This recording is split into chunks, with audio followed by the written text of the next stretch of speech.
I'm here today at York to talk to Professor Sir Hew Strachan, who's the new patron of the Western Front Association. First of all, Sir Hew, thank you very much indeed for agreeing to become patron. It's a great honour for us. Well, it's an honour for me too, and I'm delighted to be able to do it. I understand that, first of all, you were a merchant seaman and worked your passage around the world. Is that a highlight of your life? Well, it was certainly fun, and I think of being in the shipping industry had simply been being a seaman in the days of old conventional ships, it might have been tempting. I have to say I was there partly for the wrong reasons in today's terms. My father worked in the shipping industry and I worked for the company, so I worked both as a merchant seaman before going to university, and then I joined the company briefly afterwards. But I realised pretty quickly that I wanted to be a military historian, so that's what I became. I understand your grandfather served in the First World War. Yes, he joined up very early in 1914, joined the London Scottish and was wounded. He went out, I think, in the second draft, roughly, to reinforce the London Scottish. So he wasn't in that action, the first Territorial Infantry Battalion in action at the end of 1914, but he was wounded at Givenchy in 1915, and his brother was killed later that year at Loos. Other rank or officer? My grandfather was an other rank. He was then commissioned after he was wounded, but he didn't get back to the front again. And my great uncle was an officer, one of those rather more senior subalterns, an elder brother. He'd already left Cambridge, had a career, and then joined up in his late 30s. We currently have about 6,000 members. Do you think that the Western Front Association is a relevant organisation? I think the Western Front Association works really well at two levels. I mean, the first is that there is now a community of people, and a large community, who represent their enthusiasm by attending meetings across the country, visit the front, and for many of them, it may be no more than that.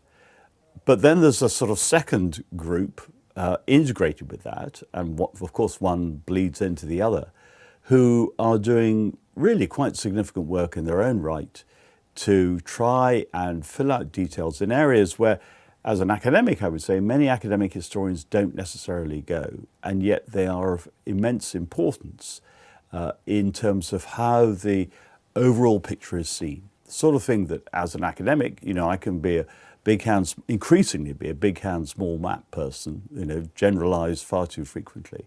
And I'm very dependent on those whom I think the Western Front particularly attracts, who will begin with a particular story and then work outwards to think of the wider context. And the two of us should meet in the middle.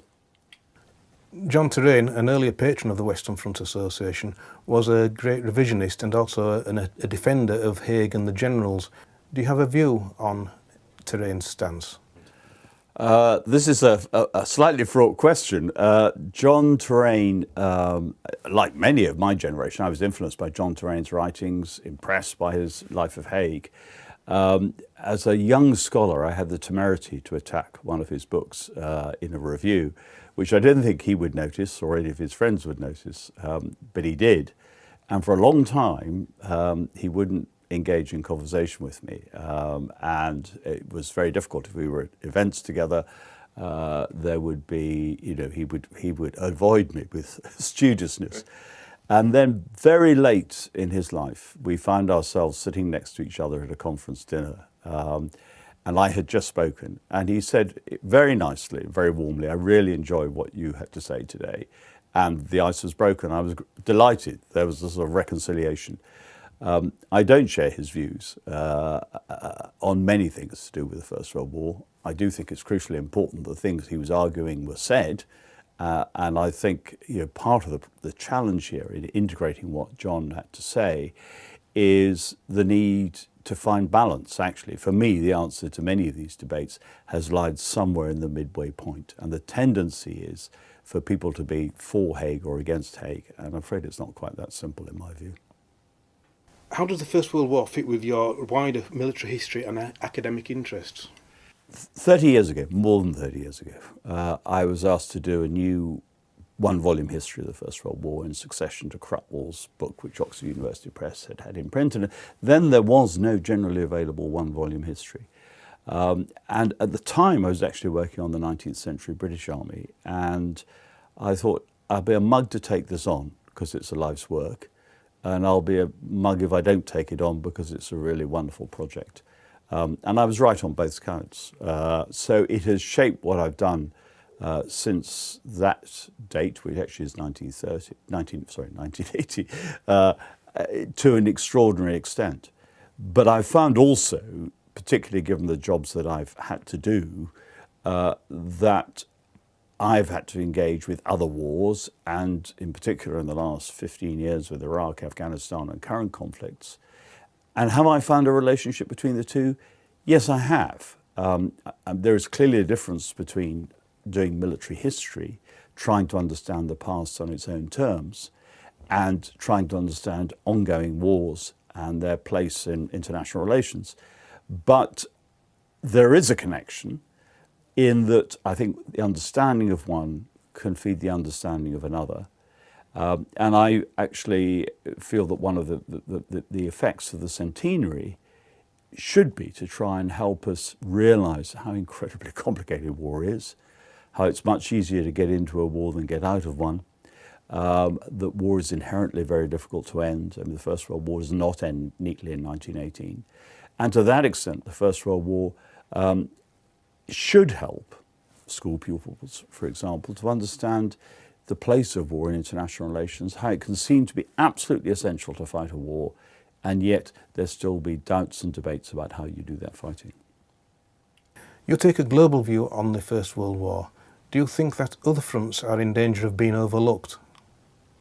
I think one of the great benefits of the centenary has been that public understanding of this war, and obviously by public understanding I mean beyond the Western Front Association, because that's a group of people who are committed to understanding this war. The public understanding of this war has become much more sophisticated. The people have begun to realise it's about more than France and Flanders. And one of the reasons in Britain today that's so important is if I stand up in front of a group of school children and talk to them about the war, the majority, and indeed the vast majority in some communities, may well have direct descent from those who served in Britain during the First World War. But there are plenty of people who have other affiliations if they go back through their family histories.